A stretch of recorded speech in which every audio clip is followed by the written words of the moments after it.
Howdy-ho, good people! For the last two episodes I've been building and painting the Meng's 1/35 scale Achzarit. It's a lovely model to build and paint with all shades of the IDF grey color. A brief reminder in attached shots.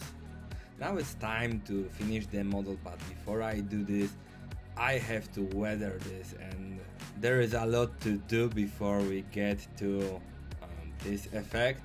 Yes, this is the finished miniature. I have many more pictures of this model and my previous projects, so if you want to get them, then please consider of becoming one of my Patreon. You will have access to many more shots of finished models and also help my channel to grow. Many thanks in advance. Please just click the link in the video's description below that sends directly to my Patreon profile. Now let's get back to work because there are a lot of things to do. The first stage of the weathering, at least in my case, is chipping. To do this we need two things. The first one is the paint. The model has been post-shaded in the beige color, which is perfect for the IDF gray to adding some gradients. So I mixed the beige color with white, thinned it a little with tap water, and took the second thing required for this very complicated operation, a piece of a sponge. The key is to leave the excess of the paint from the sponge before we touch the model. Otherwise we will finish with a big ugly stain, which will be also very hard to remove. The sponge chipping has many advantages. Firstly, it saves us a lot of time. Secondly, it's kind of unpredictable. Of course, some guys who boast of painting their models with blood of people they don't like, they will start complaining right now that it's not a technique, it's a cheating, because a real scale modeler should take a fine bristle brush and paint chips on his own. Where to add chips? Simply everywhere.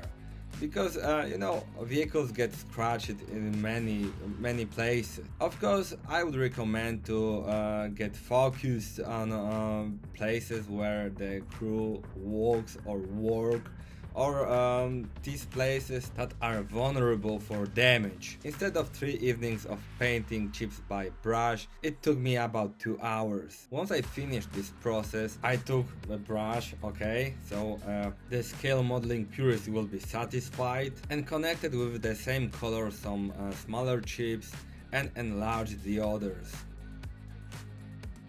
The cherry on the top of this technique is adding a darker shade to achieve a heavy metal look of our scratches. For this purpose I took German grey and Hull red, mixed it together and placed some darker heavy metal chips inside the brighter ones. It does the job and the effect is pretty good, and before I started doing this I didn't expect I will be very happy with this technique using on my armor models.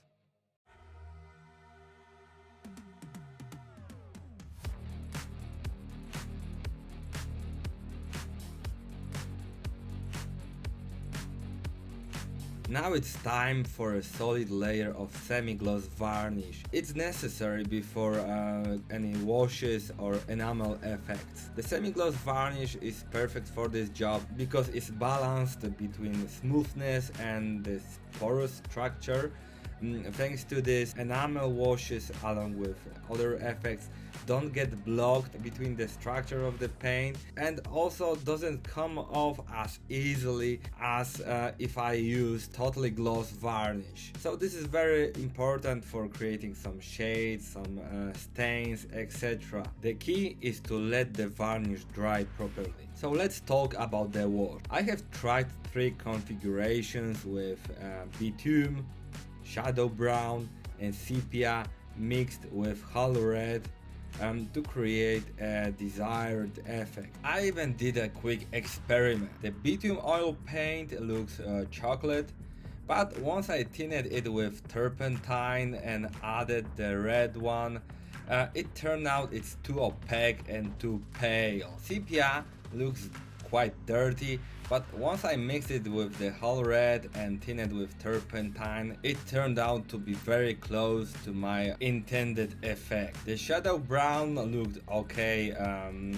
straight from the tube, but after adding the red and thinning with turpentine, it turned out to be too dirty and too dark. So after a short discussion with myself, yeah, with myself, I choose sepia with the hot red as the perfect mixture. Some of you may ask now where this color of the wash comes from.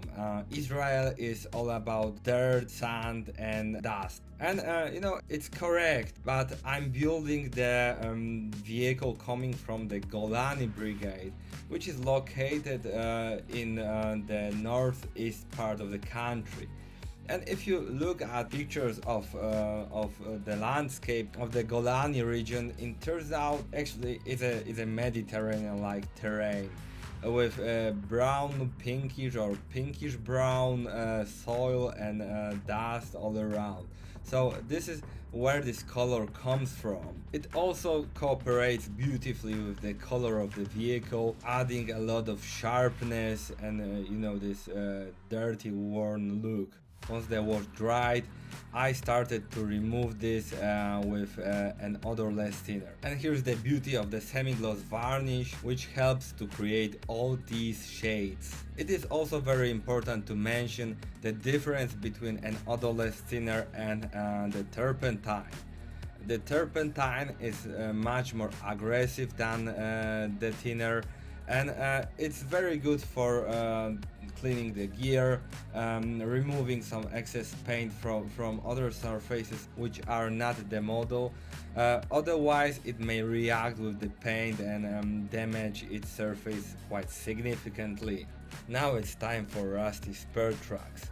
I will paint them with my very own way using light rust, medium rust and dark rust acrylic paints.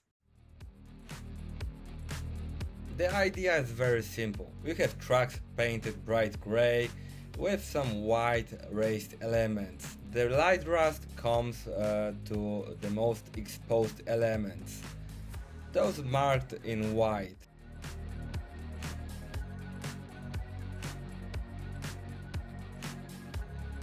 Secondly, I take the dark rust and paint the most hidden areas.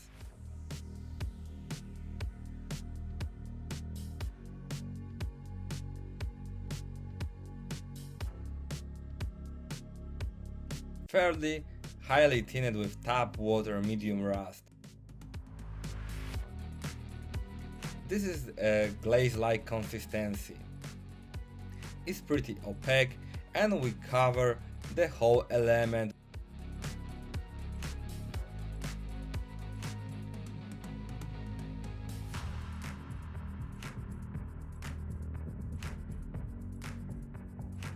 Of course, we can take the other two colors for some improvements. And voila! This is the properly rusty spur track. This technique wasn't successful for towing cable hooks, which finally looked too rusty, and I had to apply a glaze of German grey. After this, I was happy with the effect. To paint rust effects, I took two enamel effects. The first one is rust streaks from AK, which will be the heavier one.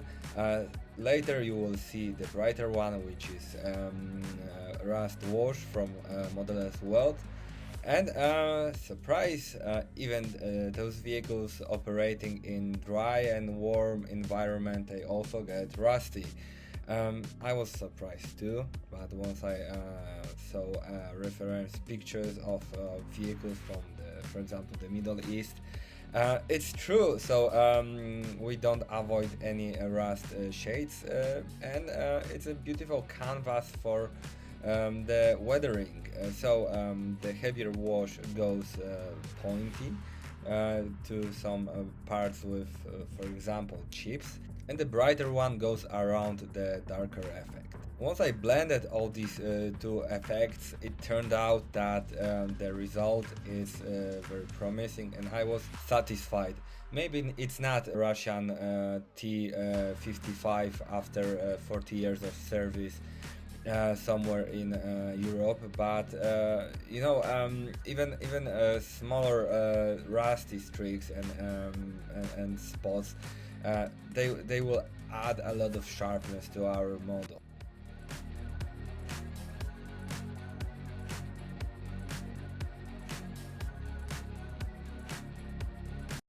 The last stage of surface weathering was to add and then blend a little an engine fuel effect around fuel caps. Yes, you heard it well. I have finished surface weathering and now it's time for earth effects. The first stage was dry effect from splashes range by Ammo by Meng. And where is the better place to add some enamel effects or any other weathering than the lower side of the vehicle? In case I don't like this effect or I don't succeed, it's easier to hide my mistakes. I added a thick layer of the dry mud because I wanted my model was dusty. To add more volume, I added pigments that I poked into the surface of drying enamel effect.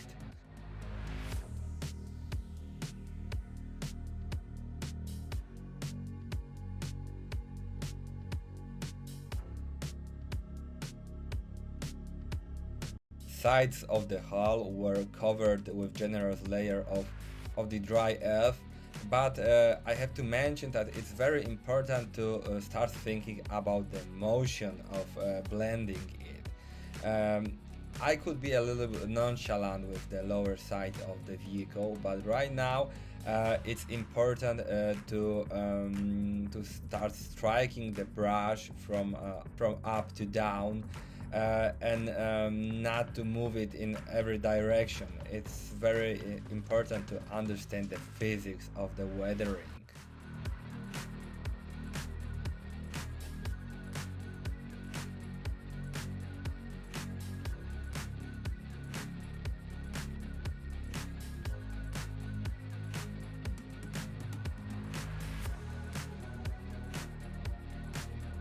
To achieve a more random and more unpredictable effect, I added couple drops of an odorless thinner.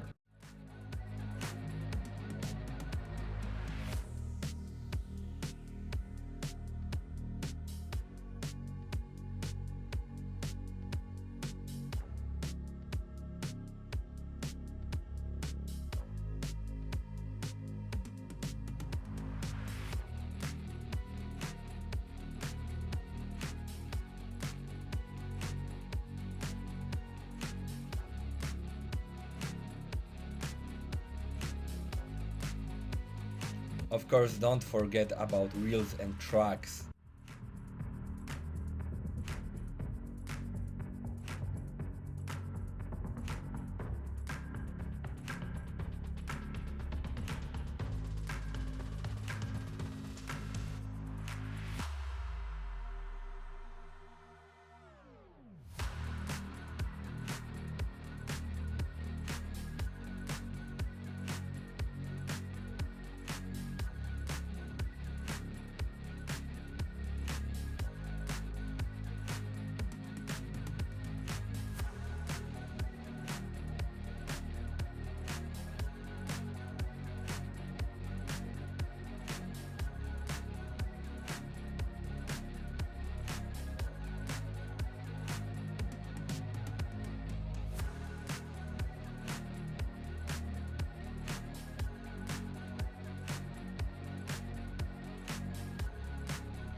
Dried seagrass along with pigment and the little rocks were perfect to add more details of the vehicle and achieve this pretty random effect of fighting vehicle moving in some rough terrain and urbanized area.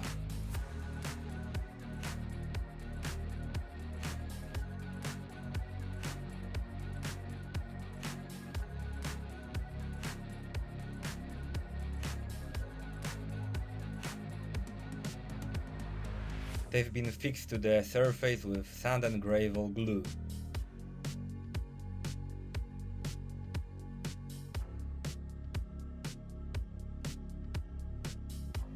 And painted with a tinted enamel effect.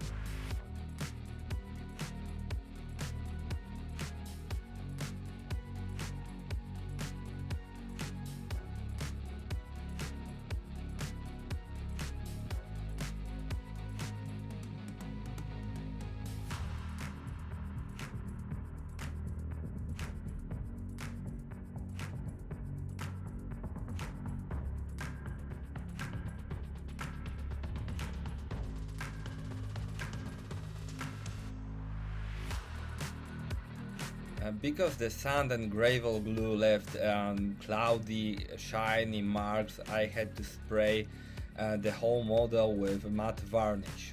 It also helped me to fix my previous work before another stages.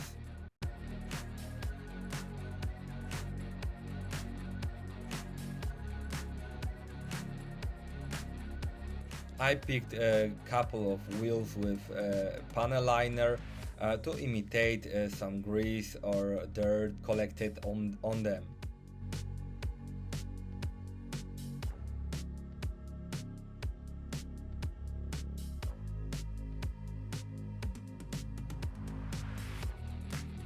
I also gave a try of acrylic weathering effects from the modeler's world. But before this, I had to apply a solid layer of chipping effect. The chipping effect, or hairspray chipping effect as some of you may call it from the modeler's world, is actually like a hairspray. It even smells like a hairspray. Of course, I don't suggest anything, but it's a bit weird. I put 2 layers of this effect on the model, waited until it dries and applied acrylic effects. These paints have very high surface tension and they are not suitable for brush painting. But to create some dust effects by an airbrush, they should be perfect. Of course, they may be also used with a sponge, but I haven't tried this before. And of course I will let you know in the future with my upcoming projects if it works. The idea was to spray 2 layers of acrylic weathering paints and then to remove them using the chipping fluid underneath.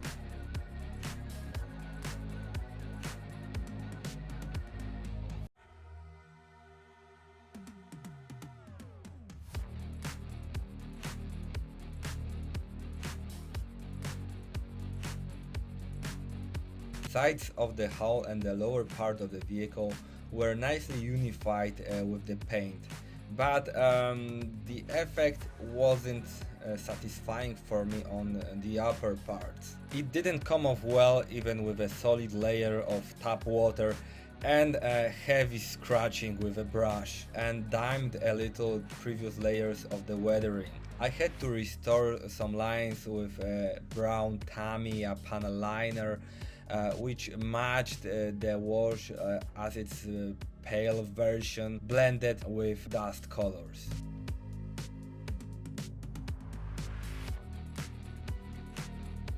Heading to the end of the project, I prepared a dirty mixture of some darker earth tone oil paints to imitate moisture and some splashes on the vehicle and tracks. I placed them randomly on the left and the right side of the vehicle and speckled generously on the lower side.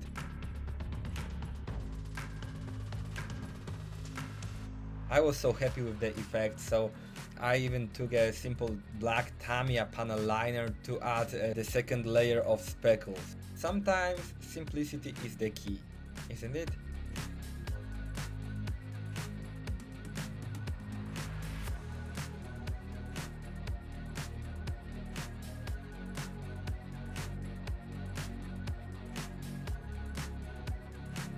Now it's time for relax and picking some individual stones with gray, earth and reddish colors to imitate some various pieces of rocks, stones and bricks on the vehicle.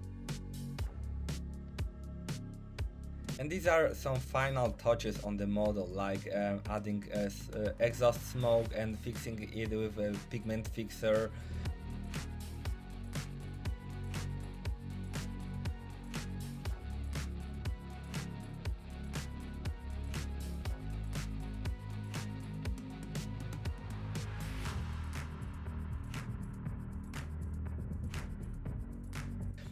Painting bare iron on idler wheels and drives brackets, adding some bare iron scratches on tracks teeth, which is actually a pretty important detail because these parts wrap from themselves and they are never covered with dirt or paint. Periscopes and vision ports were picked with gloss varnish to imitate glass. As you see, in the meantime, I mounted tracks, which wasn't very difficult, but I needed my both hands and it was very hard to film this, so apologies. Now it's the time to add the rest of the stowage. Some plastic bottles from Meng. It's a separate set, very lovely, adding a lot of life to the model.